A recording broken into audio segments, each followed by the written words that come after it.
رسول اللہ صلی اللہ علیہ وآلہ وسلم ایک مرتبہ مسجد نبوی میں تشریف فرما ہے.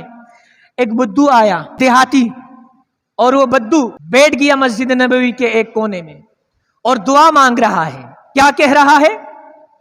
یا من لا تراہ العیون ولا تخالطہ الظنون ولا یصفہ الواصفون ولا تغیرہ الحوادث ولا یخشى الدوائر يعلم عدد قطر الأمطار وعدد ورق الأشجار وعدد ما أظلم عليه الليل وأشرق عليه النهار لا يعزب عن ربك من مثقال ذرة يعلم مثاقيل الجبال ومكاييل الجبال ومثاقيل الجبال يعلم ما في وعر الجبال ويعلم ما في قعر البحار. یہ دعا مانگ رہا ہے. کیا ترجمہ ہے اس دعا کا؟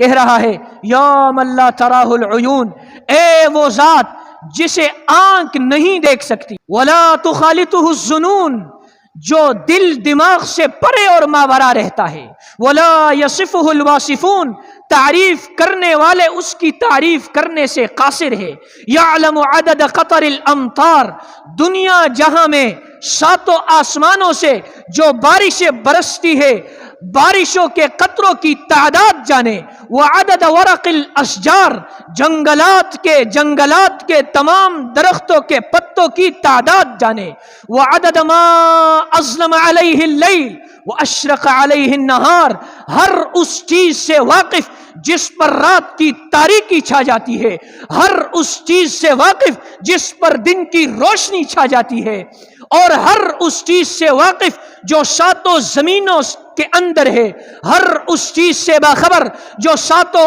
آسمانوں سے اوپر ہے، اور کوئی آسمان دوسرا تیسرا اور چوتھا آسمان اس سے چھپا نہیں سکتا، کوئی زمین اس سے نچلی زمین چھپا نہیں سکتی، ہر چیز ایسی جیسے ہتھیلی میں سب کچھ اس کے سامنے ہے.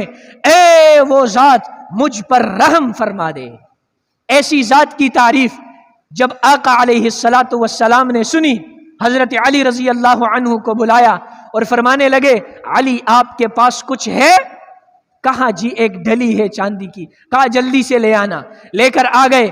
اس دیہاتی کو بلایا اور کہا ھذا لحسن ثنائک علی اللہ، یہ آپ کو انعام دے رہا ہوں کہ آپ نے اپنے پروردگار کی شاندار تعریف کر دی ہے. ایسی تعریف جس نے نبی کو ایک دیہاتی کو انعام دینے پر مجبور کر دیا.